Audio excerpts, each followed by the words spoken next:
அதனால யோபு சொல்றார், காலைதோறும் அவர் நம்மை விசாரிக்கிறாராம். காலையிலே வந்து என்ன நைட் நல்லா தூங்குனீங்களா, சாப்பிட்டீங்களா, சில நல்லா பிரைட்டாக வந்துருக்குறீங்க. ஆமாம், கர்த்தர் உங்களை ஆசீர்வதிப்பார். ஆமாம், அப்படின்னா என்ன, நல்லா நைட்டு தூங்கி எழுந்திரிச்சு ஆமாம் கும்முன்னு கிளம்பி ஆமாம் ஜம்முன்னு வந்திருக்கிறீங்க. ஏதாவது குறை இருக்கா, சில ஒரு மாதிரி இருக்கிறீங்களா, குறை இருக்கா, யார் விசாரிக்கிறாரா? காலைதோறும் அவர் நம்மை விசாரிக்கிறாரா, விசாரிக்கிறார். உடனே நீங்கள் குறை இருந்தால் தாராளமாக அவர்கிட்ட சொல்லலாம். பேதுரு இப்படி சொல்றாரு, அவர் உங்களை விசாரிக்கிறவரா இருக்கிறபடியால். ஆமா, யாரு சொல்லுங்க, அவர் உங்களை.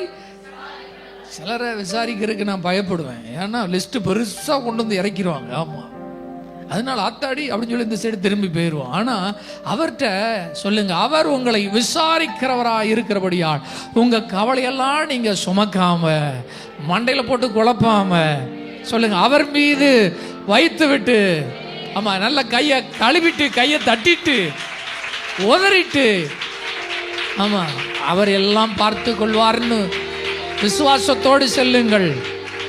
அவர் உங்கள் கவலைகளை கேட்கிறவர் மட்டுமல்ல, உங்கள் பிரச்சனைகளுக்கு முடிவு கட்டுகிறவர், முடித்து வைக்கிறவர். ஆமென்.